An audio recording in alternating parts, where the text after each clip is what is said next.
영화나 게임 산업 분야에서 활동하고 있는 CG, IT 관련 한인 아티스트들과 개발업자들이 LA에서 네트워크를 다지는 행사를 개최합니다. LA에서 매년 실시되는 시그나프 2017 컨벤션에 참여하는 이 분야 한인 종사자들을 대상으로 주류 사회 경쟁력 강화가 주 목적입니다. 자세한 내용 조한규 기자가 취재했습니다. 전 세계에서 영화나 게임 산업 분야 컴퓨터 그래픽, IT 관련 전문가들이 한자리에 모이는 시그래프 2017 컨벤션 행사가 오는 30일부터 5일 동안 LA 컨벤션 센터에서 개최됩니다. 이 기간 동안 다양한 주제들로 이루어지는 컨퍼런스와 현재 컴퓨터 그래픽, IT 관련 하드웨어, 소프트웨어, 그리고 관련 서비스들을 보여주는 전시관들을 통해 전 세계에서 참여한 회사들의 제품들이 소개될 예정입니다. 컴퓨터 그래픽 그런 혹은 IT 그런 관련 디벨롭먼트에 있는 분들의 모든 컨벤션이에요.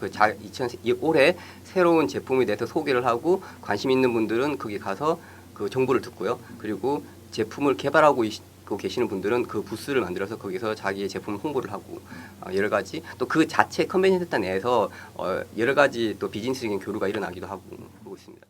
지난해 영화, 게임, 엔터테인먼트 분야에 종사하는 실무 개발자들을 주축으로 한국인 컴퓨터 그래픽 IT 개발자들의 온라인 교육 프로그램을 시작한 회사 발차기의 장진호 대표. 장 대표는 컴퓨터 그래픽 IT 분야에서 한국과 미국에서 활동하고 있는 재능 있는 한인 아티스트 개발업자들의 네트워크를 만들기 위해 이번 시그래프 2017 컨벤션이 끝난 후 오는 8월 4일 LA 한인타운에서 미국식 스탠딩 파티를 기획하고 있다고 밝혔습니다. 우리가 얼마나 뛰어난지 한인들이 미 주류사에서 얼마나 큰 역할을 하고 있는지에 대해서 적어도 저의 시즌 IT 분야뿐 아니라 다른 분야에서도 많은 활약을 하고 계시겠지만 그 분야 제가 모르잖아요. 근데 적어도 제가 알고 있는 이 분야, 제가 알고 있는 이 네트워크 분야의 사람들에 대해서는 일반인들에게 그걸 좀 알리고 싶어요.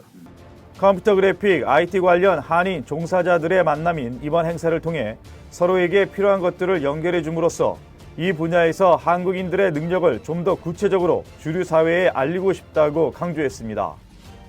또한 이번 네트워크 모임에는 미국 내 드림웍스, 디즈니사에서 일하고 있는 이 분야 한인 전문가들 뿐만 아니라 영화 특수효과 분야에서 종사하고 있는 전문가에 이르기까지 관련 한인 전문가들이 대거 참석할 것으로 기대하고 있다고 설명했습니다.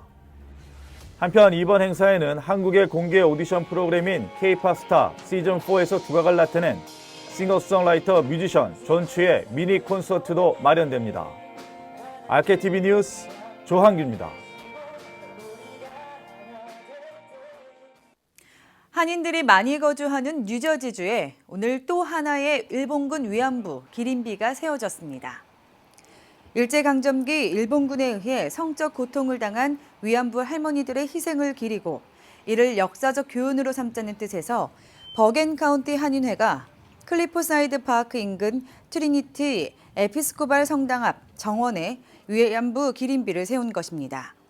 뉴저지주 내 위안부 기린비는 2010년 팰리세이즈 파크에 처음 세워진 이후 이번이 4번째고 전국적으로는 8번째인 것으로 전해졌습니다.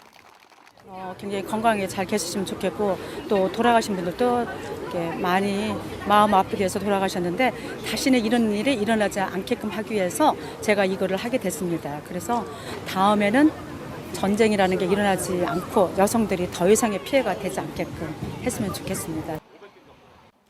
대리석판으로 제작된 기린비에는 위안부라는 제목 아래 두 손으로 얼굴을 가리고 웅크리고 앉은 모습의 위안부 형상이 잘 묘사돼 있습니다.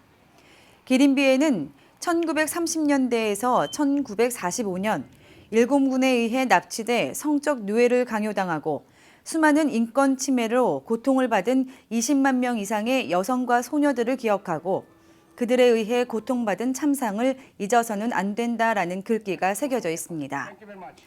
오늘 기린비 제막식에는 버겐카운티 한인회 관계자, 버겐카운티 정부 관계자, 그리고 6.25 전쟁 미측 참전용사 등 50여 명이 참석했습니다. 캘스테이트 계열 대학들이 또다시 등록금 인상을 검토 중인 것으로 알려졌습니다. 올해 초 등록금을 인상한 뒤 4개월 만에 또다시 재정난을 이유로 등록금을 올리겠다는 것이어서 학생들의 반발이 예상됩니다. LA타임즈에 따르면 캘스테이트 대학이 주정부의 2017-18 회계년도 예산안에 1억 7,720만 달러 재정 지원이 배정됐지만 현재 적자를 메우기에는 턱없이 부족합니다. 이에 따라 올해 한시적으로 2천만 달러를 추가 지원받기로 했지만 좀처럼 재정난이 해소되지 않고 있습니다. 현재 캘스테이트 대학들은 예산 부족으로 자격을 갖춘 3만 1천여 명의 학생들에 대한 입학 허가를 내주지 못하고 있습니다. 티모시 화이트 캘스테이트 총장은 주정부의 예산 지원액을 늘려 학생들의 수요를 충족시키는 것이 가장 이상적이지만 충분한 지원액이 없을 경우 등록금 인상이 불가피한 상황이라고 전했습니다. 캘스테이트 대학들은 이미 지난 3월 6년 만에 처음으로 등록금 5% 인상안을 통과시켰습니다. 최근 18년간 전국 고교 졸업자들의 GPA 성적은 높아졌는데 SAT 성적은 오히려 떨어진 것으로 나타나 내신 불리기 논란이 일고 있습니다. 특히 백인 등 부유층이 많은 사립학교들을 중심으로 이 같은 성적 인플레이가 더 심각한 것으로 드러났습니다. USA 투데이 보고에 따르면 전국 고교 졸업자 중 GPA A 학점자의 비중이 1998년 38.9%에서 지난해의 47%로 8.1%포인트 올랐습니다. 고교 졸업자 절반 가까이가 A 학점 성적을 받은 셈입니다. SAT 출제 기관인 대학위원회와 조지아대 박사과정에 재학 중인 제이슨 리 공동 연구에 따르면 조사 대상 기간 고교 졸업자들의 평균 GPA도 3.27에서 3.38로 올랐습니다. 고교 졸업자들의 성적이 전반적으로 좋아졌다는 뜻입니다. 교육의 질이 높아졌거나 학생들의 학업 성취도가 상승했기 때문일 수도 있지만 전국 단위의 표준화된 평가인 SAT 평균 성적은 같은 기간 1,600점 만점에 1,026점에서 1,002점으로 오히려 하락했습니다. GPA는 대학 입학의 중요한 요소여서 교사들이 학생들의 대학 입학 등을 고려해 후한 성적을 주고 있다는 해석입니다. 고교 내신 성적의 변별력이 떨어지면서 대학들의 신입생 선발 과정을 왜곡하고 뛰어난 학생들이 차별을 받을 수 있다는 우려가 나오고 있습니다. LA 다이저스가 클레이턴 커쇼의 역투를 앞세워 거침없이 10연승을 질주했습니다. 지난달 17일 신시내티 레즈전부터 콜로라도 로키스전까지 10연승을 한 데 이어 시즌 두 번째 10연승입니다. 부동의 에이스 커쇼는 7이닝 동안 안타 7개를 내줬으며 삼진 7개를 솎아내며 실점 없이 임무를 완수하고 시즌 15승으로 내셔널리그 다승 1위를 질주했습니다. 커쇼는 평균 자책점도 2.07로 낮춰 이 부분 리그 선두 맥스 슈어저를 바짝 추격했습니다. 10연승을 올린 다저스는 65승 29패의 압도적인 승률로 리그 서부지구 1위를 굳게 지켰습니다. 다저스는 지난 8일 워싱턴 내셔널스와의 경기에서 2대1로 승리한 이후 30승 4패라는 엄청난 승률 행진을 벌여 43년 만에 한 시즌 100승 돌파를 바라보고 있습니다. 한편 LA 다저스 류현진이 다음 주 미네소타를 상대로 선발 복귀전을 치릅니다. 데이브 로버츠 LA 다저스 감독은 어제 시카고 화이트삭스와의 원정 경기에 앞서 인터뷰를 통해 현재 로테이션대로 돌아가되 류현진은 24일이나 25일 등판할 것이라고 밝혔습니다. LA 카운티 직할 구역에서 애완동물 미등록 위반 단속이 벌어집니다.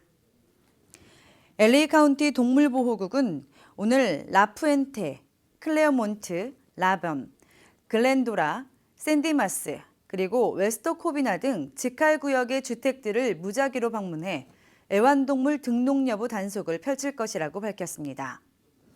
이들 지역 애완견이나 고양이 주인들은 마이크로칩을 장착하고 중성화 수술을 마친 뒤 애완동물 등록을 해야 하지만 상당수가 미등록 상태인 것으로 나타났습니다. 이 규정을 어기면 최고 $1,000 벌금이 부과되며 단속비 $40가 추가로 발생됩니다. 잠시 후에는 이슈 포커스가 이어집니다.